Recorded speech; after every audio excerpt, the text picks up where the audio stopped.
Hello everyone, আসসালামু আলাইকুম। কেমন আছেন সবাই? আশা করি সবাই অনেক অনেক ভালো আছেন এবং সুস্থ আছেন। আজকের এই ট্রাভেলটা আমার উত্তর আজমপুর কাউন্টার থেকে পাবনার উদ্দেশ্যে। চলুন আজকের এই পুরো জার্নিটা কেমন ছিল তার সব কিছু শেয়ার করি। আর আমার ট্রাভেলের সঙ্গী ছিল পাবনার ঐতিহ্যবাহী একটি বন্য পরিবহন সি লাইন পরিবহন। আর এই সি লাইন পরিবহনের সাথে আমাদের উস্তাদ ছিলেন মোহাম্মদ নাজমুল হোসেন। তো চলুন আজকে ট্রাভেলটা শুরু করে দেই। প্রায় যথাসময়ে ঠিক 10 মিনিট পরেই আমাদের বাস কাউন্টারে এসে হাজির হয়। আর আমি এই সুযোগে তার কয়েকটি শ্যুট নিই। বেশ সুন্দর করছে, আগের মডেলের চাইতে এখনকার মডেলের বাসগুলোর বডি অনেক সুন্দর। আর এর সিটগুলো ছিল খুব অসাধারণ নমনীয় সিট, যা আসলেও সবাইকে একটি আরামদায়ক ফিল দেবে। তারপরে গাড়িতে উঠে পড়ি। বেশ কিছু দূর আগাতে আমাদের আবদুল্লাপুর ওভারফ্লাই ব্রিজের উপর আমরা এসে উপস্থিত হই। আর ওভারফ্লাইয়ে উঠে আমাদের মন মুগ্ধকর হয়ে যায়। ওই সময় আমরা শহরের কোলাহল থেকে বেরিয়ে যখন গাজীপুর চৌরাস্তা পার হয়ে চলে আসি, তখন আমরা সামনেই আমাদের বাংলাদেশের বৌদি খাতে সামরিক পরিবহনের একটি 1J বাসের সামনে যায় আমাদের। আর আমরা ঠিক বৌদির পিছনেই তখনকার থেকেই বাম্পার টু বাম্পার চলতে লাগি। আসলে এই মুহূর্তটা বাস লাভারদের জন্য অনেক ভালো লাগে। যদিও আমাদের এই বাসটি জাপানি আইসার, আর আমাদের বৌদির বাসটি ছিল 1J নন এসি। আর আমাদের পেশার এবং হর্নের বাড়ি দেখে সামনে রংপুর এক্সপ্রেসের একটি বাস আমাদেরকে তাওরাশি দেখাতে লাগলো।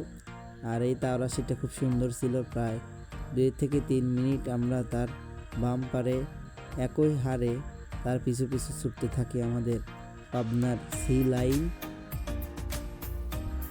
যা আসলে বাস লাভারদের এখনকার সময়টা খুব সুন্দরই লাগে, যখন একটি বাসের বাম্পারে আর একটি বাস ছুটে চলে।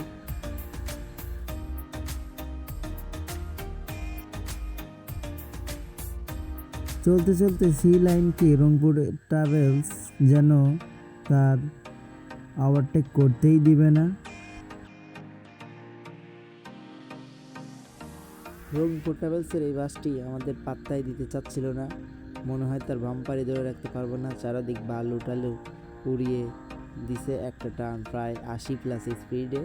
তখন আমাদের নাজমুল ভাইও আর ছেড়ে দেওয়ার পাত্র নয়।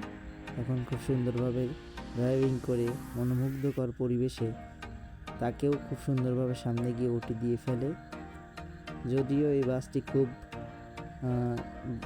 পারাপারি করছে আগে যাওয়ার জন্য, তবুও যেতে পারবে না।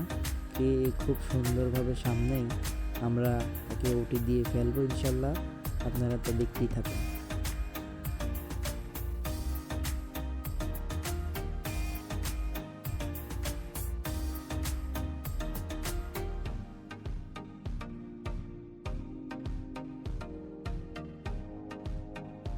এই হলো আমাদের শ্রদ্ধেয় নাজমুল ভাই, আর তার ড্রাইভিং স্কিলগুলো আমার কাছে খুব সুন্দর লাগছে।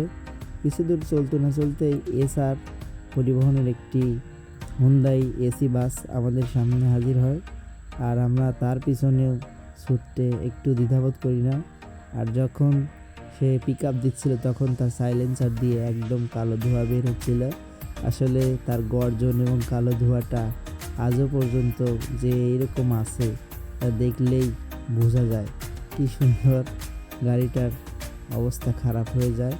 তবে যাই হোক, হুন্ডাই হলেও যেহেতু 80তে লক করা, আমরা প্রায় 85+ স্পিড দিয়ে এসআরের এই হুন্ডাই বাসটিকে আমরা ওভারটেক দেই।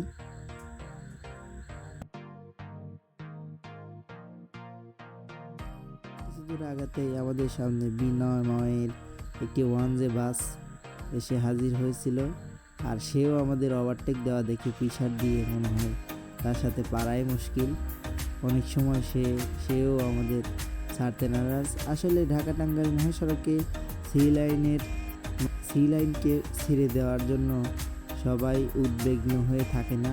সি লাইনকে দেখলে তাদের পিছাড় অটোমেটিক্যালি বেড়ে যায়, যার কারণে তারা কেউ সহজে ওভারটেক করতে দেয় না। সি লাইনের প্রতিটি ড্রাইভারই আমাদেরকে বর্তমানে খুব সুন্দরভাবে, খুব ভালোভাবে আমাদেরকে ড্রাইভিং করে ওভারটেক দিয়ে খুব দ্রুততার সাথে আমাদের গন্তব্যে পৌঁছে দেয়, যার কারণে খুব সুন্দর নাম করেছে বিগত দিনেও। আমাদের নাজমুল ভাই চৌধুরী বড় ভাই, সে অনেক দক্ষ এবং অভিজ্ঞ পাইলট যা বলা চলে, যার কারণে সে লং রুটে গাড়ি চালায় পাবনা থেকে নারায়ণগঞ্জ। এর সামনে আমরা বেশ কিছু দূর এগোতেই আরও 2-3টি বাস ওভারটেক দিয়ে ফেলি, যা আসলেও বাস লাভারদের মন কেড়ে নেয় এই মুহূর্তটা।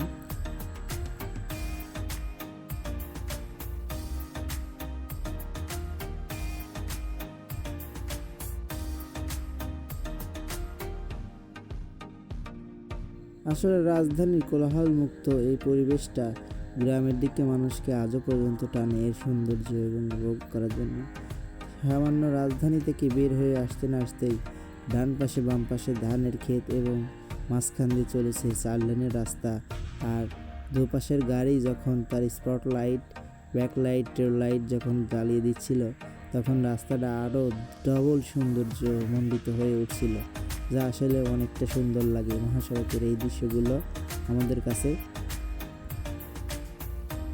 আমাদের সামনে ঢাকা লাইনের একটি বাস এসে খুব দারুণভাবে এন্ট্রি নিচ্ছিল, আর তার সাইড লাইট দিয়ে সে চলে গেছিলো ডান পাশে।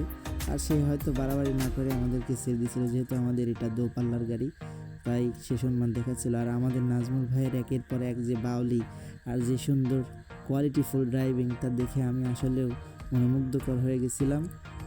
আর আমরা ইতিমধ্যেই পদ্মা সেতু পুরো টোল প্লাজারে 1000 টাকা টোল দিয়ে আমরা পদ্মা সেতুতে উঠে পড়ি। আর পদ্মা সেতুতে উঠতে উঠতে প্রায় আমাদের রাত 8টা বেজে গেছিলো। আর এই সময়টা আসলে চারদিকে লাইট জ্বালানোর কারণে অনেক সুন্দর দেখা যাচ্ছিল। একের পর এক লোকাল গাড়িগুলোকে আমরা ওভারটেক দিয়ে এগোতেই যাচ্ছি বলছি। আর সামনে আমরা ফুটব্রেজে 20 মিনিটের ব্রেক দিই, আর ব্রেকটা দেওয়ার পরপরই আমরা আবার গাড়িতে উঠে পড়ি। এদিকে আমরা গাড়িতে উঠে পড়ার পর উল্লোপাড়া পার হয়ে গিয়ে আমরা আমাদের পাবনারই একটা 1J-এর উপর এসি করা আমাদের শাহজাদপুর ট্রাভেলসের একটি বাস আমাদেরকে বাম্পার টু বাম্পার খেলার জন্য আবেদন করছে। আর তার সাইলেন্সার দিয়ে কী পরিমাণ কালো ধোঁয়া বের হচ্ছে আপনারা দেখতেই পাচ্ছেন। যদিও সেটি এসি, আমাদের এটা নন এসি, তাই যে পরিমাণ প্রেশারে রাখছে তা বলার বাহির। কিন্তু লাস্টে আমরা তাকে এইভাবে ওভারটেক দিয়েই ফেলি। প্রায় 10 মিনিট এরকম বাম্পার টু বাম্পার খেলার পরে আমাদের শাহজাদপুর ট্রাভেলস সাইড দিতে নারাজ, কিন্তু আমাদের নাজমুল ভাই তো হেরে যাওয়ার পাত্র নয়, অতি সুন্দরভাবেই ওভারটেকটা দিয়েই ফেললো। তো আজকের ট্রাভেল এই পর্যন্তই। সবাই ভালো থাকবেন, সুস্থ থাকবেন, আল্লাহ হাফেজ।